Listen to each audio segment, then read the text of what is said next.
We have different sessions. In fact, Tiffany was, and I don't think we may get to it tonight, but Tiffany had a poem she wants, and I'm sure some of you others want to share, and I want you to share on the love of God.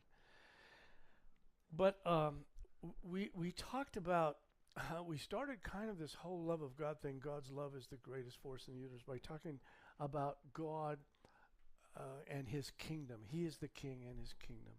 The ridiculous statement, in my estimation, because we are under the law. We're under God's law.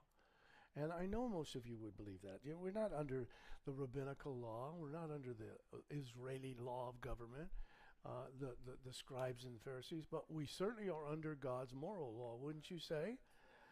That God has given us a law. And Jesus said, if you love me, keep my commandments. That sounds like law to me, doesn't it? We keep God's commandments. That's keeping God's laws. Because a king has to govern his kingdom with laws, or else there would be lawlessness, which would be chaos, which is much where we're going today in our country. You see, we're trying to get rid of the laws, and we're trying to get rid of the law keepers so we can run rampant. That had never, ever worked in any society. So God governs by law. So I'm not going to take a lot of time, but for some of you who haven't been here, this will help you a little bit. You'll have to go to former tapes. But here we go. God governs. So one of the laws that God governs by is called the law of cause and effect. That's how God governs His universe. When He created the physical, material world, He governed them with a physical law. So that's how God governs. There's nothing that His nature can do about it. They're governed by laws. They're called force laws. A mountain is a mountain is a mountain. But a mountain is not a tree. And a mountain will never become a tree. A tree is a tree. A tree can grow on a mountain, but a tree is not a mountain. Do you understand? God's made a tree to be a tree. There's a lot of different kinds of trees because our God is so creative. You know, if you ever think I'm pretty creative too, I like to be like God, you know. You just try to create a new animal. Just try that, you know. Yeah, some of you are thinking already, how would I do that? You know, but a giraffe is a giraffe, right? But a giraffe is not an elephant. And an elephant's not an ostrich. I mean, God, what kind of mind do you have that you're, and you know what you'll create is something that's part giraffe and part elephant and part ostrich. That's what you'll create, you know.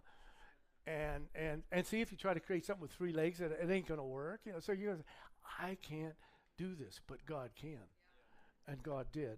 So He rules with another law. He rules by the law of instinct. And that's over His animal world. It's called the law of instinct.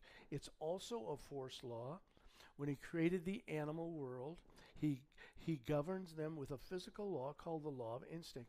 And we've studied this, folks. We've gone over, not enough, but we've gone over, remember the sessions we had? And we talked about, it's amazing what birds can do. And you know, there's a little bird. We didn't even talk about this bird. There's a little bird that has a beak that is only so long, and at the beak it's got a little kind of a little clamp on the end of its beak.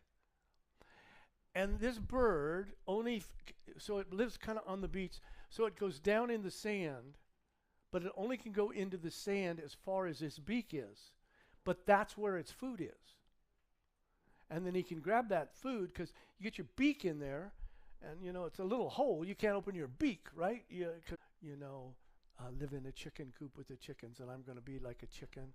And see, that doesn't work that way. Okay, so God controls His universe. But when it comes to us, God also has a law, and it's called the law of love. That's how God governs over us, Nathan. You see, but we think, wait a minute, we're not under law. Yes, we are. We're under God's law of love. Isn't that a great law to be under? And we're going to talk more about that. And it's called, well, we'll get in. Well,